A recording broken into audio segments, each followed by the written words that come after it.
the Ad Council. Hi, I'm Kelsey Grammer. Wounded Warrior Project supports injured veterans by connecting them with fellow warriors, by serving them through mental health and wellness programs, and by empowering them to live on their own terms. No one should face a battle. Join us at woundedwarriorproject.org. Hi, I'm Dr. Anita Chandra with today's tip for kids from the American Academy of Pediatrics. Recent cases of measles in the United States have caused serious illness and have many parents concerned. This virus is incredibly contagious. If your child is not vaccinated, they're likely to get the measles if they're exposed. The good news is the measles vaccine is very safe and effective. Remember, the best way to protect your children, your family, and your community is to be immunized. If you have questions, talk with your pediatrician or visit healthychildren.org. Teachers shape the future. 1 minute. Right now, in a classroom somewhere in the United States, there's a teacher inspiring a future scientist who make preventing pandemics their life's work. Sharpening the mind of an aspiring environmentalist who'll help combat climate change. And generating possibilities for a student who'll be the first in their family to graduate college. Explore a career that leaves a legacy you can be proud of. Teach. Learn more and receive free support at teach.org. On the battlefield, there's a saying America's military men and women live by. Ever leave a fallen warrior behind. Off the battlefield, Wounded Warrior Project operates with the same goal. Wounded Warrior Project was created to help our men and women returning home with the scars of war, whether those scars are physical or mental. Wounded Warrior Project. We never leave a fallen warrior behind. I have the wrong number. Whatever. Yeah. Learn more about what we do at woundedwarriorproject.org. WWDB. When it comes to talk radio, others may try, but no one comes close. Stand by. WWDB. Nobody does it better. The following programming is sponsored by Thomas Toole III. The views expressed do not necessarily reflect this station. If we're in trouble here, I don't know. Good afternoon, Greater Philadelphia area. This is Toole Time Real Estate Radio on WWDB 860 AM. I'm Tom Toole, she's Sarah Time, she's Stacy Mitchell, and we all work at the Tom Toole Sales Group at RE/MAX Main Line, the #1 RE/MAX team in Pennsylvania since 2018. We're going to be covering a ton today on the show. The unfortunate passing of Steve Harney from Keeping Current Matters, the State of the Union address, and the White House's plan for housing. Zillow may have a sinking foundation. We're going to hit on in the second segment here. And rent prices are posting the highest jump in a year. So if you get some value out of this, you like what you hear, make sure to subscribe to our channel on YouTube, hit the bell for notifications.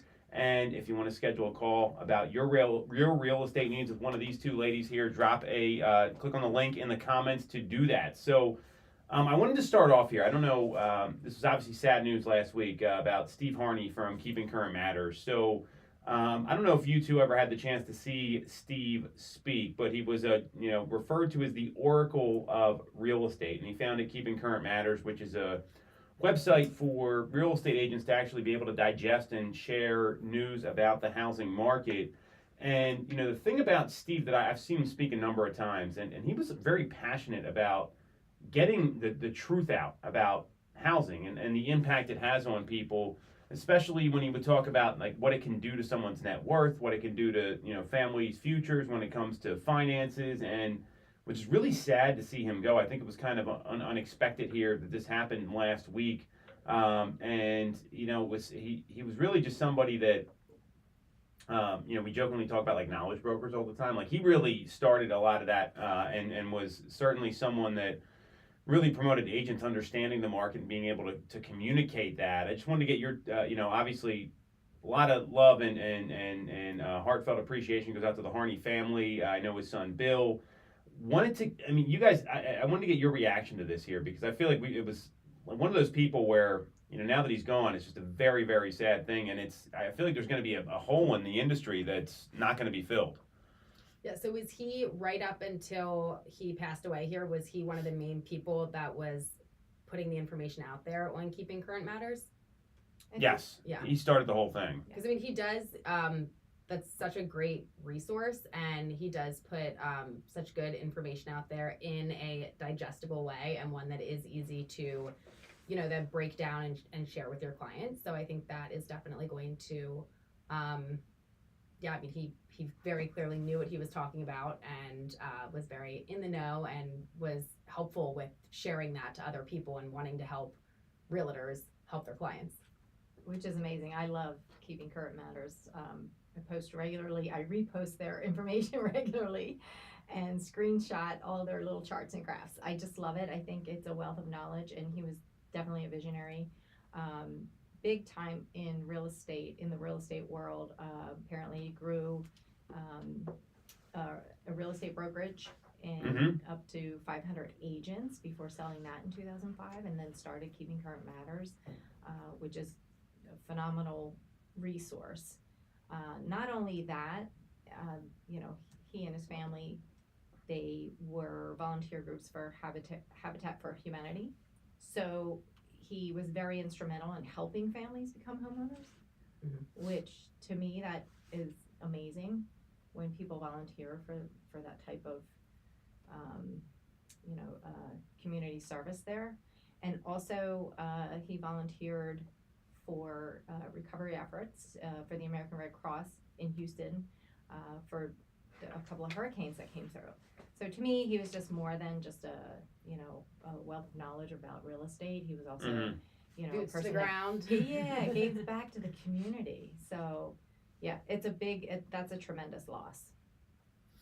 Yeah, and I think the thing to think about here is that, a lot of agents, I feel like they're way too lackadaisical with their information they give out about the market. They don't inform people. They don't tell them what's actually going on. And, the stuff that Keeping Current Matters puts out, it's a lot of it is, it's almost like there's this obligation to keep people informed. I mean, think about all the headlines we joke around about that, like there's going to be a housing crash or prices are going down, and it's just so far from what's accurate. And really the biggest proponent I've seen of this is that in the 20-some years I've been doing this was Steve and his company. And I mean, fortunately, there's a lot of great people still at Keeping Current Matters. I mean, and Steve did a lot of stuff for like Habitat for Humanity as well.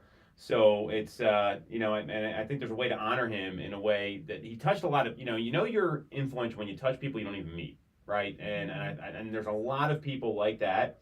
And for the people that take this job seriously, for all our real estate friends that are listening, I mean, I just think what would Steve want you to do is get informed about the market and tell the people who don't know what's going on so it can impact their financial future. We were talking a little bit earlier about, someone doesn't want to hear what you're having to say, but having that conversation over and over and over again, you're going to help them. I may not feel like it now, Sarah, but you're going to help that person. And I think that there is something to that with how they Keeping Current Matters and Steve approach the business. And it's just, it was certainly sad to see him go. I've seen him speak a number of times. So, best wishes and a lot of thoughts are going out to the Keeping Current Matters family, the Harney family, and just a sad thing here. So, in honor of Steve, we also had the State of the Union last week, and for the first time, we've heard the president talk about housing, and he has this plan.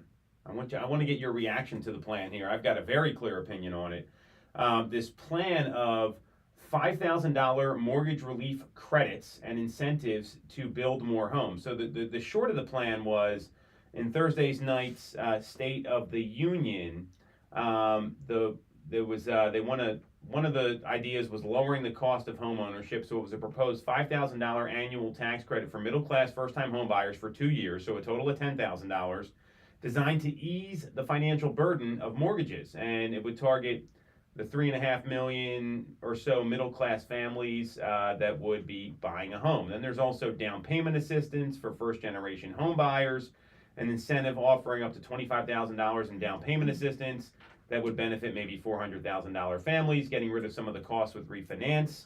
And on top of that, they had some like rent gouging legislation. I mean, but the big thing was this mortgage tax credit. If you for people that are selling a first like a starter home, if you will, or for first-time buyers or people that are buying a property. So what do you think about this plan? Is this what we need right now to fix some of the housing issues?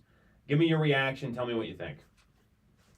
Well, I mean, I think it was good to see him, address it and, kind of touch on it here. I think that certainly having, the $5,000 annual tax credit that would equal about $400 a month in savings. I mean, that is definitely something that would be able to help people. That is a significant amount of money that could kind of bridge the gap to make things a bit more affordable.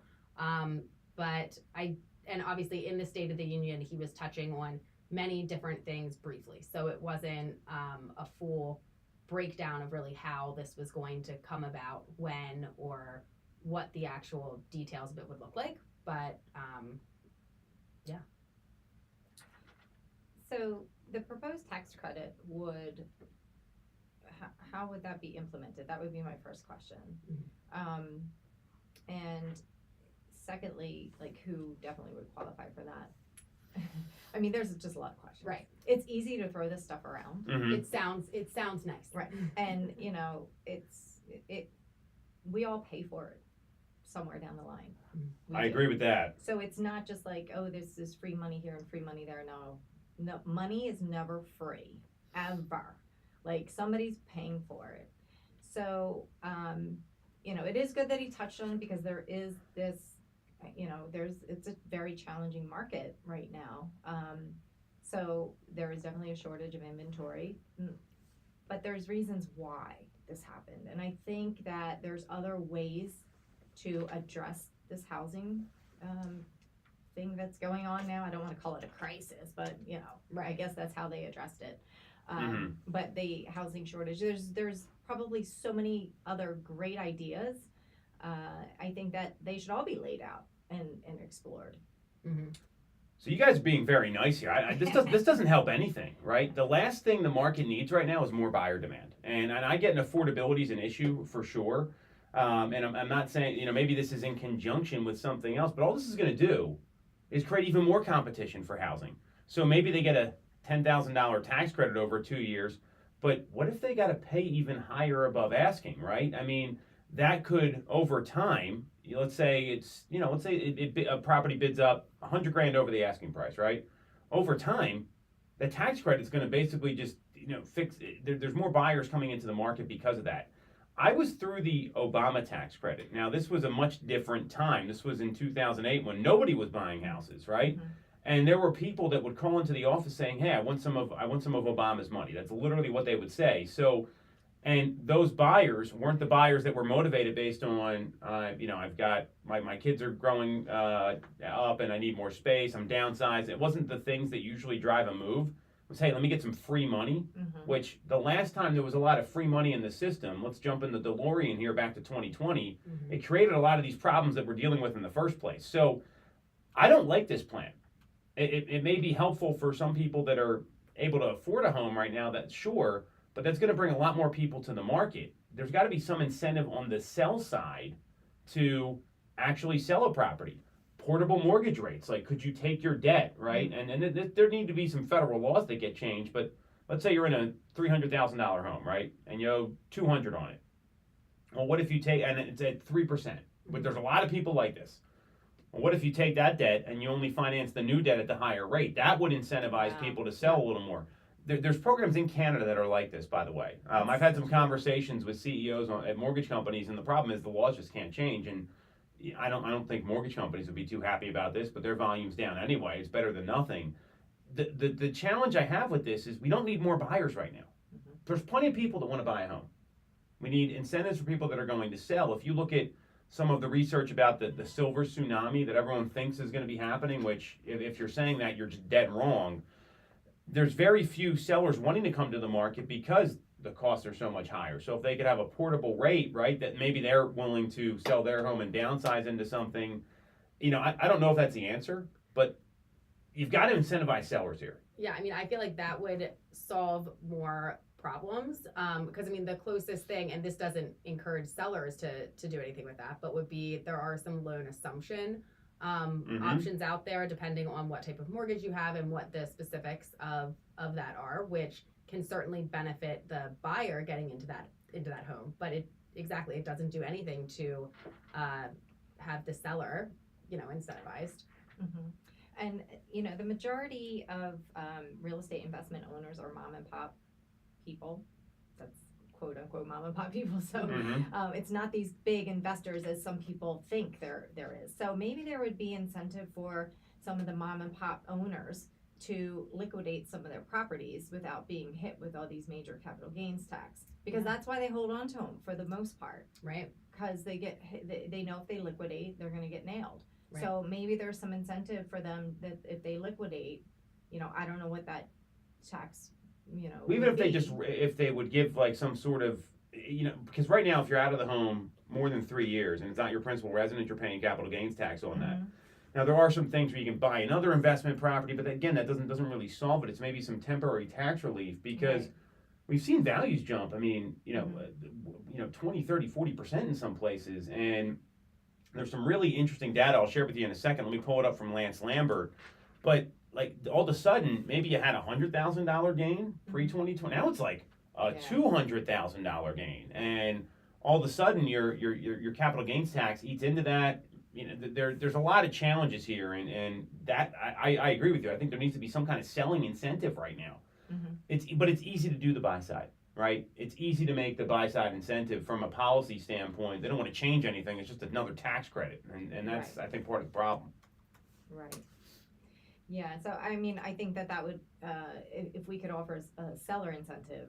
Yeah. Especially for the small investors that have 1 or 2 properties and Right. they're holding them and they know they're going to get, that capital gains tax is tough. And maybe they don't want to reinvest. Right. Maybe they just want to cash out. Maybe they're a little older because it was their first home at first and they kept it and moved and, were able to move into their second home or third home. So they kept these properties in the family. Yeah. I think that there's a lot of that's going on too.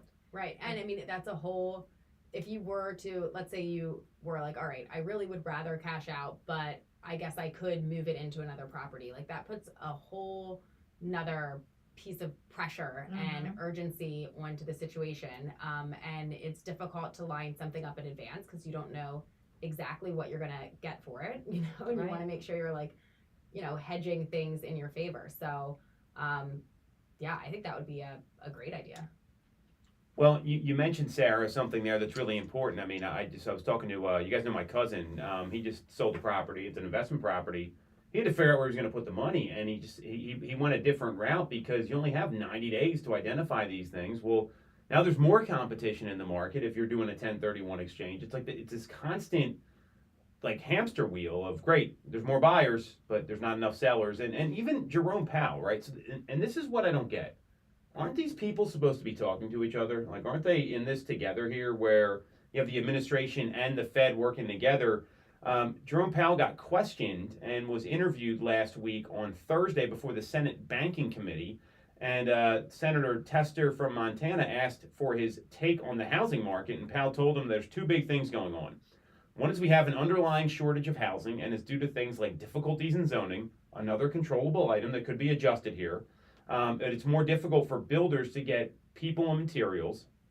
And then there's a ton of things happening because of the pandemic and because of inflation, because of higher rates, and those in the short term are weighing on the housing market, like all those things. So, and even when rates come down, we just saw rates, I saw 6.5 today, like we saw 6 3/8 yesterday. Yeah. So when the rates come down, guess what? There's going to be even less housing available. So it's inventory is the biggest issue here for a lot of folks, and you have one arm. I don't want to say branch because I took social studies. Like I know that's not a branch of the government, right? But the Federal Reserve is supposed to be advising on this. The president or his cabinet or his decision makers or whoever are doing something else, and the Mortgage Bankers Association came out and said they have some concerns about this as well. So I don't like this plan because I think it's going to exacerbate the problem we already have. It's going to make it worse. Right. Well, and I mean, I think that they need to, in anything that they roll out here, like go the next step in terms of thinking it through prior to implementing it, and like look back at how, when exactly like you said, there was an influx of money before, well, then what happened? So if we do that again, how does that play out? Like look at the different scenarios beyond just the immediate, like, and I'm assuming that there are people that's their forecasters, that's like their job to like predict many different outcomes, and then you can kind of figure out what the best bet is. But that's what you would think. I don't know. That's what you would think, Sarah, but I don't know. Every day I just am like, my head spins. I also don't think this plan gets passed, by the way. I mean, you've got two sides of the aisle in the decision-making process here with the legislature and with the White House. And, you know, zoning changes, like, I can get behind that. That's got to happen at the local level. Some sort of capital gains break, sure. And maybe it's, you know, there's a limit on it, obviously. You can't just let people who own, like, hundreds of properties do that, because that doesn't make sense either. This plan, this was a great plan in 2008, but it was a very different market in 2008. And that's what a lot of people don't get. I was selling real estate, and it was hard to get, like, if you got an offer, it's like, all right, Sarah, guess what? We're gonna make this work, because we may not get another offer for another 6 months. And it was a very different conversation than what's happening with sellers right now. So, this like portable mortgage that you brought up is very interesting. So you said that's what in Canada they like have something. So like I was told this from the CEO of a very large mortgage company, because when rates hit like 7, maybe about 2 years ago. I mean, you remember how tough it was, like, doing anything? And instead of, you know, you kick around ideas, and you got to find someone that's willing to test something, right? Mm-hmm. And, you know, then the thought was, okay, well, what if we do a refinance on this? And it wouldn't work. But in Canada, my understanding is, I'm not sure. Maybe I can get some of our Canadian friends here to chime in on this, but, like, that would make a lot of sense. Like, you still have the debt you're servicing. It unlocks inventory a little bit. We know housing makes up 17% of the GDP, so all of a sudden you put more contractors to work.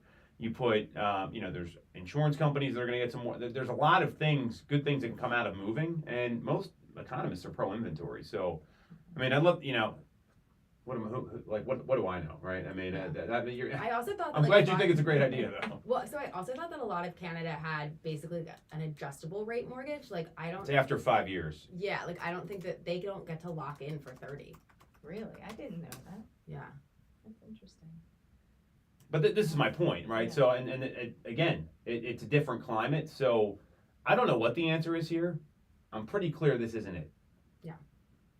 I'm pretty clear it's not it either, and I'm clear it would never pass anyway. So I think it's just easy to talk about this stuff. I think a lot of the State of the Union, it's just like they hit so many different points of like, and then we're gonna do this, and then we're gonna do this, and like, I don't know that all of it they even think they're gonna do. You know, it's just like throwing a lot out there.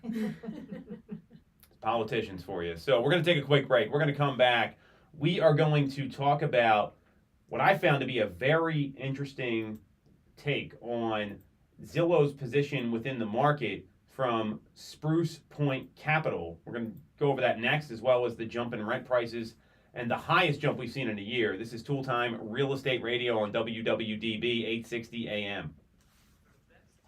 Mortgage service and great rates on your money? Look no further than Mortgage America. We've been operating in the greater Philadelphia area for 40 years with a focus on smooth, easy access to home purchasing. Whether you're a first-time buyer, upsizing or downsizing, or just refinancing, we have programs for you. We also have closing cost assistance programs and access to subsidized interest rates. Pre-approval is free, no costs or commitments. To learn more, visit our website at mymortgageamerica.com or give us a call at 610-439-9999. You drink so much coffee, Stacey, I think it's a declining effect, right? We always have a person available to take Every your time I call see you with guys, we always have around-the-clock like, human I Purchase your home I like with coffee as much as personalized, anybody, but- local service you find at Mortgage America. Mortgage America's equalizing. Do you guys understand this The article? Tom Toole Sales Group is the It's number still one open. RE/MAX team in Pennsylvania with over 165 million in volume for 2021. All right. I'm I'll Tom tee it up and Toole, you guys our talk about team it. has achieved that kind of success by being a great place For to work the with and last to work week in the for. meeting when you were No talking one about knows getting Greater Philly better than the we like do. different We know real tradespeople or estate, whatever but more for your importantly, group, we're real do you people. want? We hire the do I best just agents invite and we them? give them all the Yeah, tell me tools who to it is. succeed. You gotta make sure it's Even not- our brand new Yeah. agents sell No, it 17 to is not. 24 All right, homes well, a if year. it was that, I would've- Because our we team would've had delivers a the tough best conversation. experience in real estate. I know it would've. It was- Teams deliver a better Yeah, experience than there's individuals, two different and we're a ones. top One's a 1% real handyman estate team in the country. that I just We met call it recently. I Triple A haven't, like, Service. seen Okay. We're his your work, advocate, but, ally, and advisor. All right. Because Yeah, this yeah. isn't I a mean, the whole point. transaction Stacey, to if you got us. anybody It's a too, I know you got some relationship. contractors If and you're stuff buying or like. selling Yeah. a home, call the Tom Toole Sales What Group happens is, like, RE/MAX all that- main line all at the ways that you're supposed to friends, and I'm like, 610-692 we can't use these people. 6976 There was or someone visit who was, tomtoole.com. it was, That's Tom, Toole with an E.com.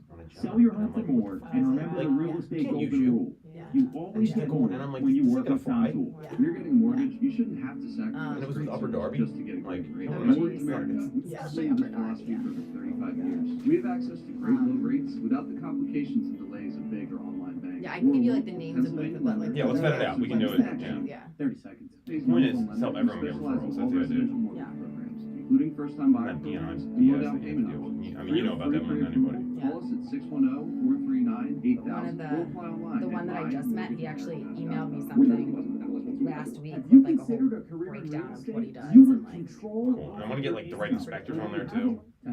Call us today at 610-693-6976 Like 5 of them, you know what I mean? Like, it's or too many visit people are like, oh, I like this TomToole.com. person. They don't even Join know what our they're talking team, about. The It's- Tom Toole sales group at RE/MAX. Stand by.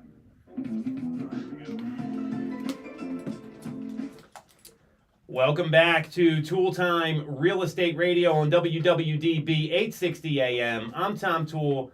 She's Stacy Mitchell. She's Sarah Time, and we all work at the Tom Toole Sales Group at RE/MAX Main Line, the number one RE/MAX team in Pennsylvania since 2018.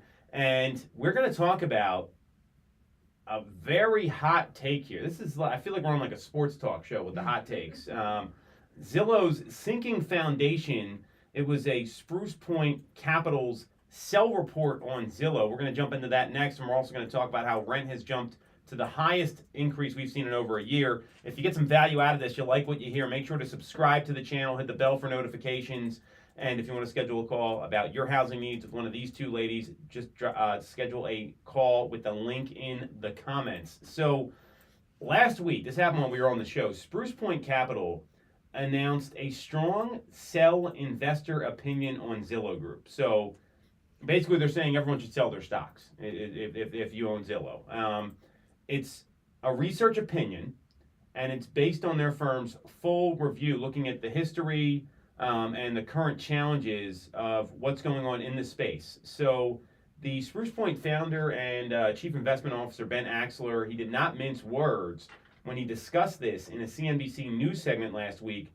They focused on 5 key reasons for their firm, meaning Spruce Point Capital, belief in a long-term downside risk to Zillow stock values of 40 to 60%, which is a pretty big drop. So, our friends at BAM, they reviewed this. I watched this segment as well, and I just want to kind of go over this with you and get your reaction. So, and to give you some perspective here, Spruce Point Capital Management is a New York-based investment management firm, and they focus on forensic research and short selling, meaning you think a stock's going to drop and you actually bet on that and you short the stock and then you make money on it. That's what it means for the lay people out there. I'm not some Wall Street guru.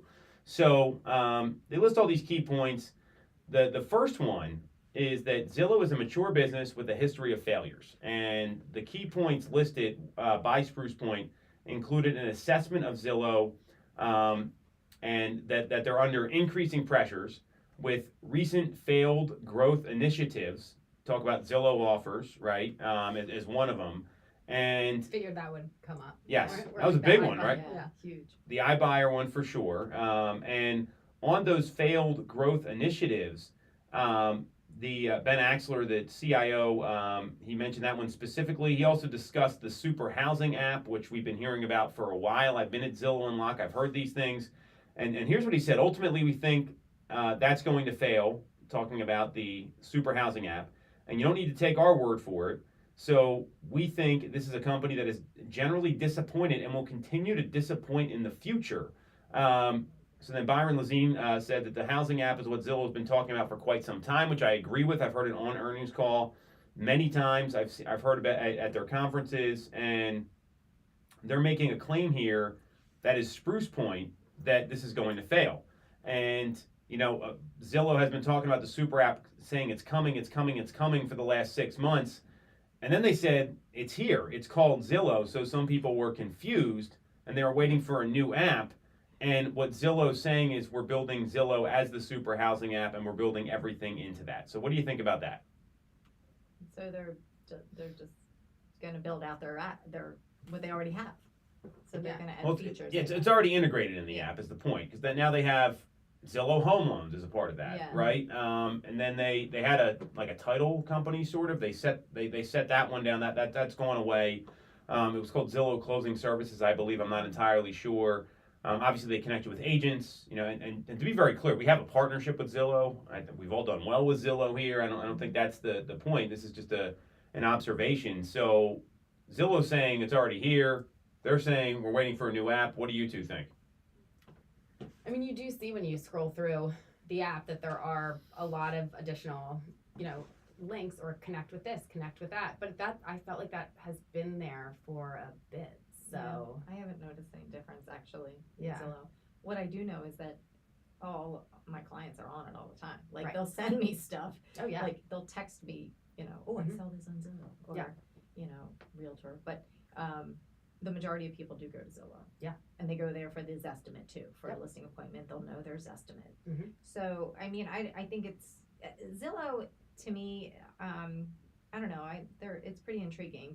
They're willing to try things. Yeah. And fail. Like they're willing to bet big on stuff. And to see how it works out. Now, maybe that's not a good business model. I don't Yeah. know, but I mean, they do.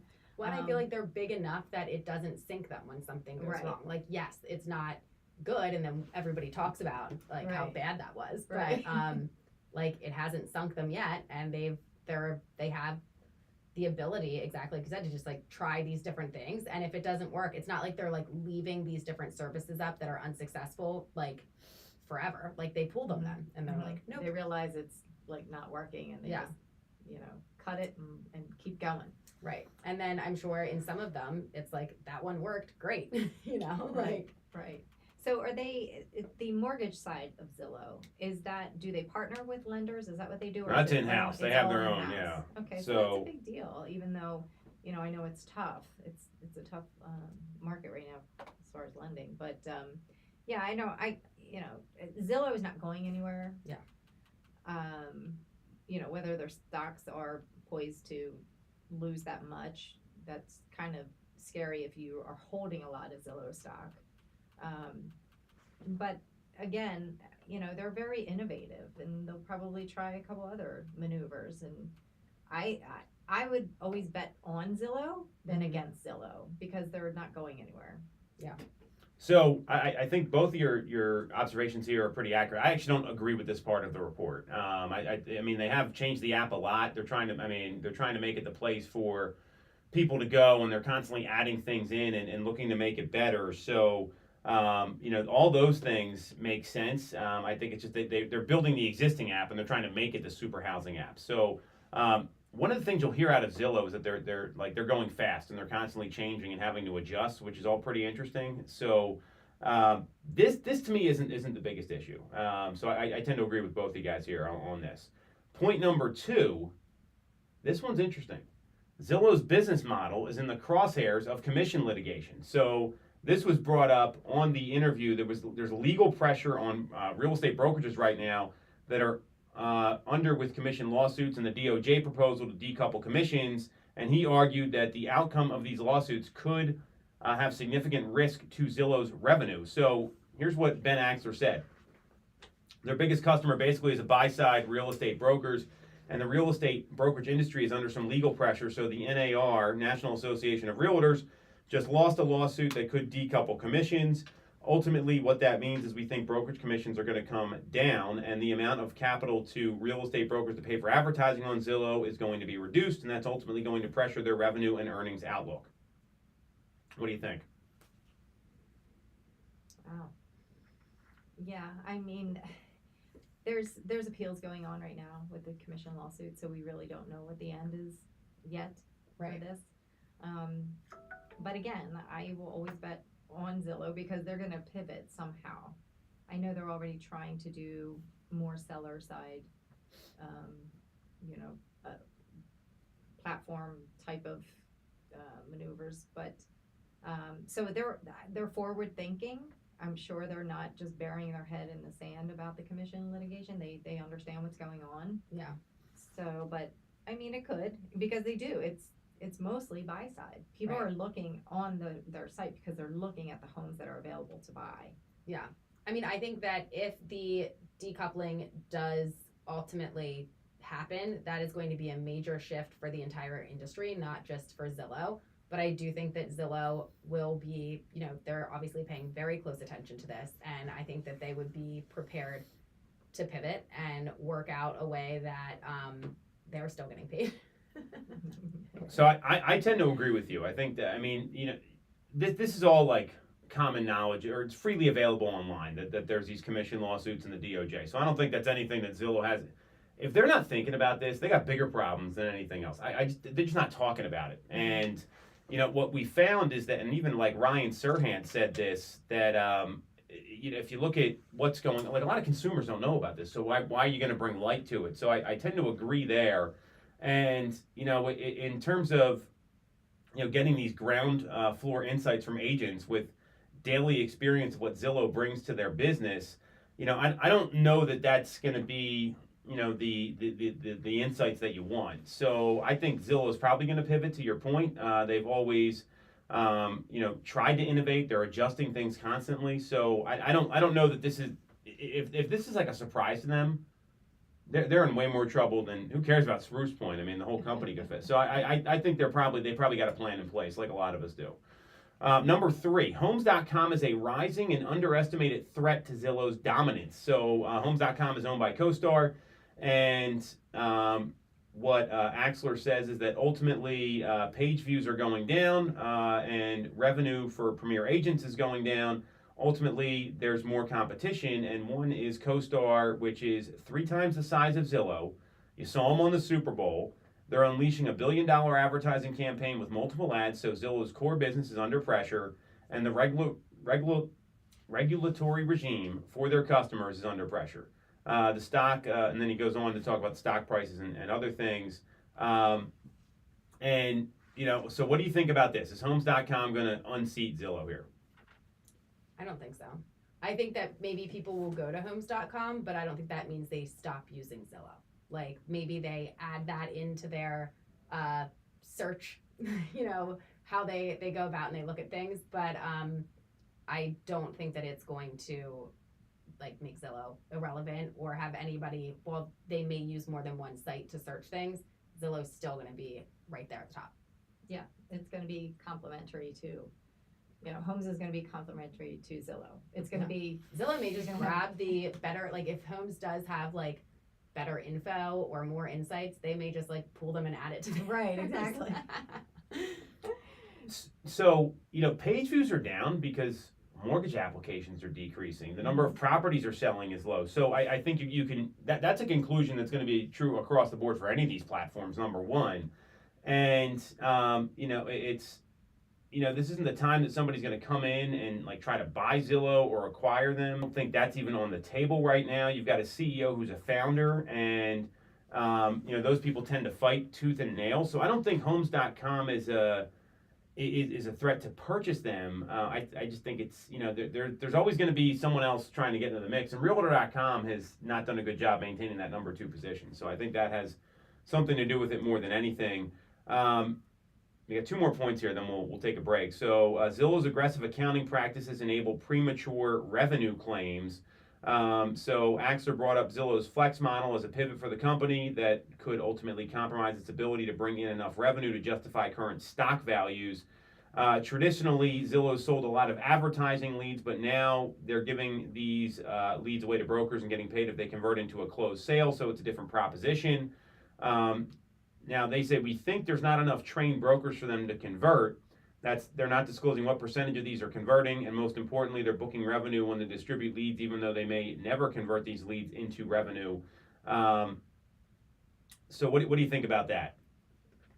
I mean, if they are converting that as revenue just because because they handed it off to a brokerage, I mean, I think that is certainly premature. Yeah, that's kind of, because some of them never do. Disingenuous, actually. Right, on right. The numbers, yeah. Right.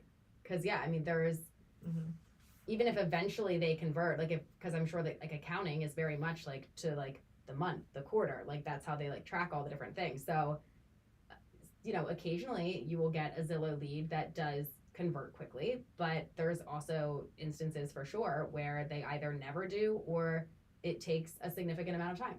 Mm-hmm. Right. I mean, we can't count our commission until it's right, till it's closed. Yeah. You know, until the deal is closed. So to Right. speculate numbers, you know, just because the leads are passed out and not converted. Yeah, because I mean, I would think it would even be premature to be counting that once they get under contract. Like, right, it's not done till it's done. It's not done till it's done. We know anything can happen. Right.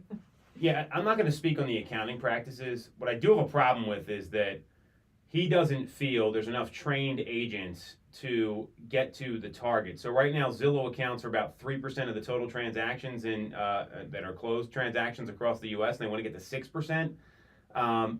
You know, I have a real hard time believing that you can't go from 3 to 6% in the country right now. I mean, we know that 20% of the industry does 80% of the business. So the more they identify these folks that are going to operationalize, I think that's ludicrous that there aren't enough well-trained agents in the country. Now, there's a lot of bad ones, don't get me wrong, but I mean, we're a flex partner, right? We convert roughly like 30% above the target.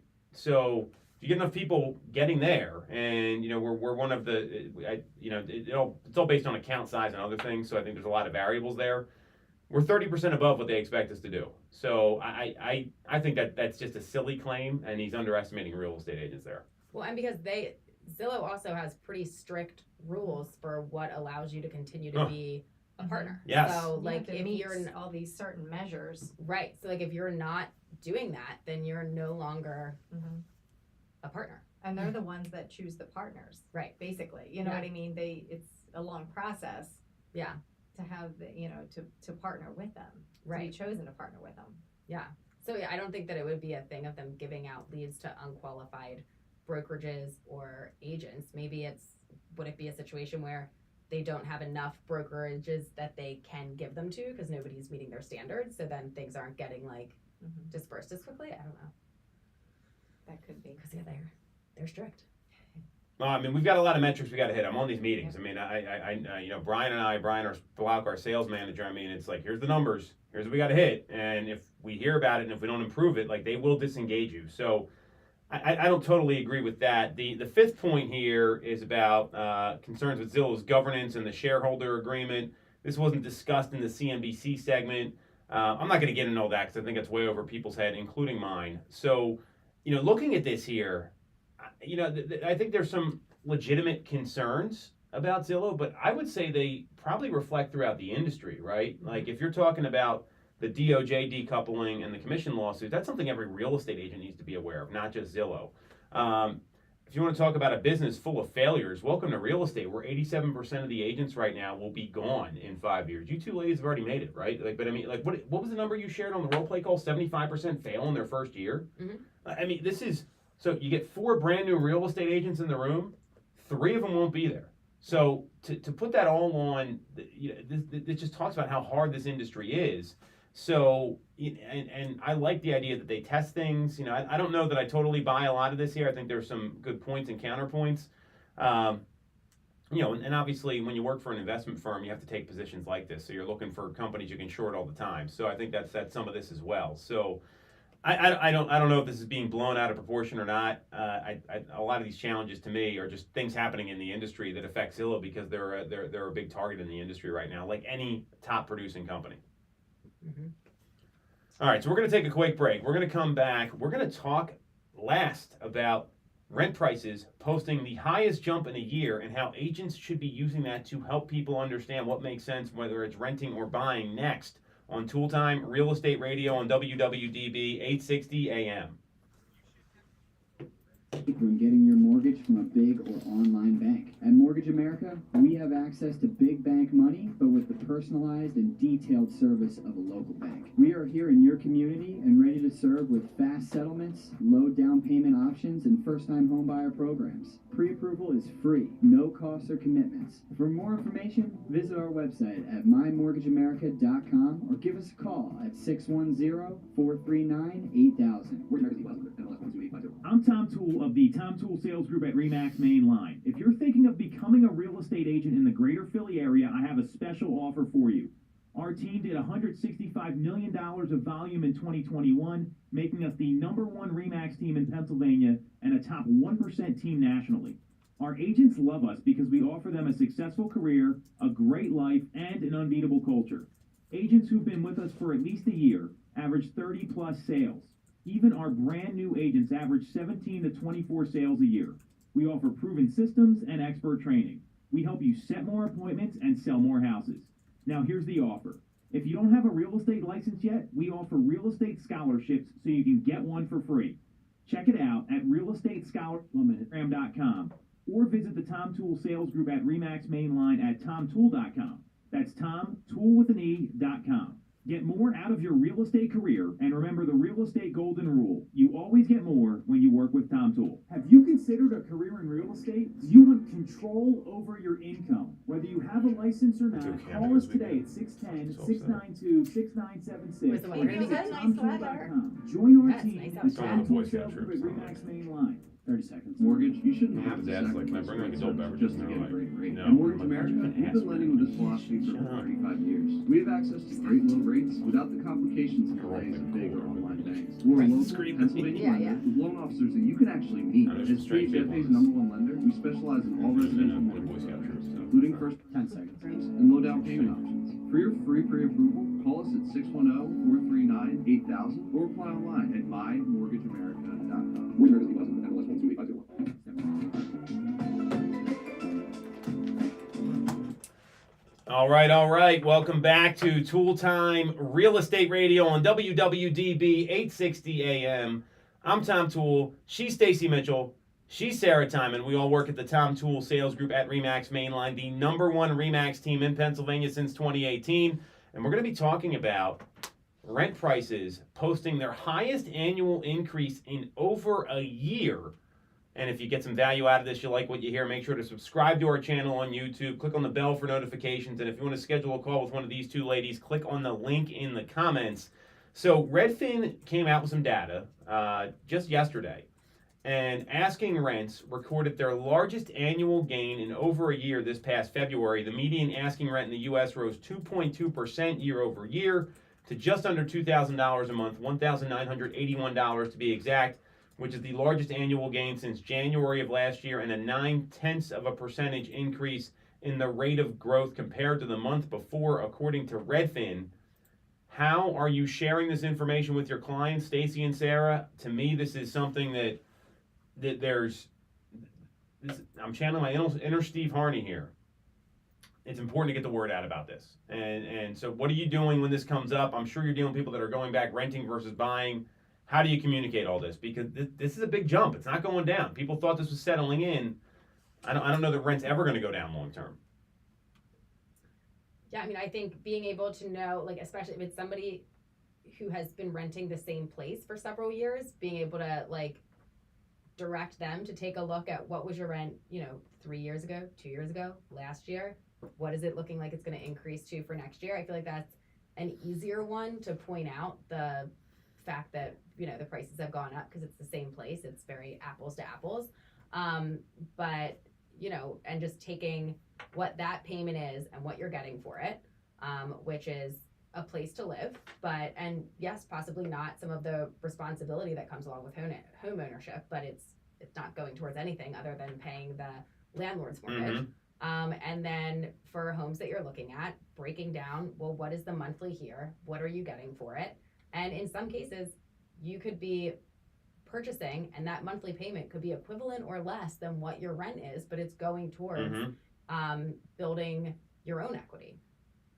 Yeah. So I think you have to find out from people what their, motivation is for holding off on buying. Some people really, they think they want the responsibility of home ownership, but then they like the ease of renting. And when they start asking, well, who do I have to call to do this and that? It's like, well, there's service people that you have to call, and you are responsible for maintaining the house. Right. Some people might not be ready for that. They like to be able to pick up and go, but there's places that make that easier too, like condos, townhouses. There's so many options of ownership that it doesn't make any sense to rent unless you're just, every super year you're transient, moving. and you're moving around, and then it's beneficial if you're not locked into one location. But when you lay the numbers out and you explain that, this is in essence 100% interest that you're paying, because you have to live somewhere. Right. Everybody has to live somewhere, and they have to pay to live somewhere.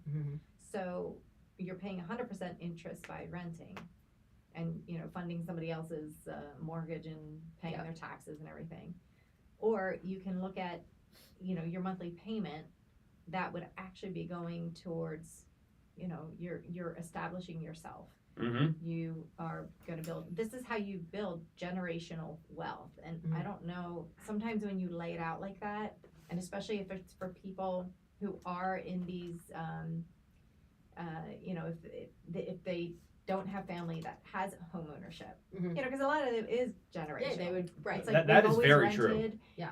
If you explain to them how many doors this can open up for them, and the changes, especially if they have kids, you know, you're setting your children up, you know, for it to, you know, to succeed more financially, because you're going to have this house. It's going to build equity. You can borrow against it for their college. I mean, it's just so many avenues, so many ways that they can benefit from this.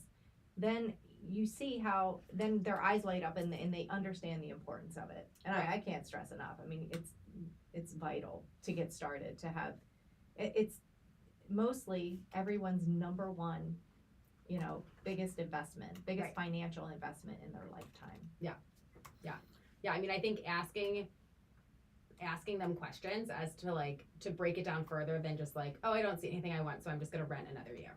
Okay, well, and then kind of providing the information, and then also like, is it because the inventory is where like you haven't been able to find something that you actually want to go for, or is like, what is the actual problem there? Because sometimes, you know, people don't necessarily want to give you all the details. Like maybe they thought that they were going to be getting a bonus, or they thought there was going to be more money down, or they thought that a family member was going to be helping out, and then they're not. So figuring out really what is the reason, and then, because once you know, then you can kind of take it piece by piece from there. There's workarounds. I mean, we're problem solvers. Yeah. So if we know the full picture, we can help you work through these. Do you think that you have to have 20% down payment? No, we can check that one off the list. There's many other loan programs out there, and you know, there are some concessions. Right. You're not like going to buy HGTV houses for the most part. Right. But you know, we can go through this process, and it's like a full-time job, so it is hard to constantly get out there every weekend and look at homes and put offers in and get rejected. Right. It can be very, very tough, but in the long run, once you get under contract and can close on that house and actually have a home, and you can start your family making memories, doing work to the house, you know, it's just I don't know, this is what I love about my job, is helping those people get into their homes. Yeah, and I mean, for the most part, people don't buy a home and then live in it their entire life. So it's like, do you see this working for you now for the next 5 years, for the next 10 years? Like if this home is only going to work for you for 1 year, then we have something to talk about here, you know? But if you've got years that this home makes sense for you, and nobody can predict the future, you know, but you know, you can kind of break down for them why this may make sense and where that money's going during the course of those years that works for them, versus rent's just gone. You have nothing to get back at the end of that. It's gone. So, you know, in honor of Keeping Current Matters and Steve Harney, you got to break down the math, right? We've done this many times at our team, and I think people always forget this. It's one of those plays that works for sure. So let's say you're buying a home for $425,000, Stacy and Sarah, right? And most people are projecting appreciation around 4% this year. So they want to wait for rates to come down a little bit, right? Today we're getting 6.5. Let's say they go down to 6.25 in 6 months, right? You're talking about the fall, and you're putting 10% down.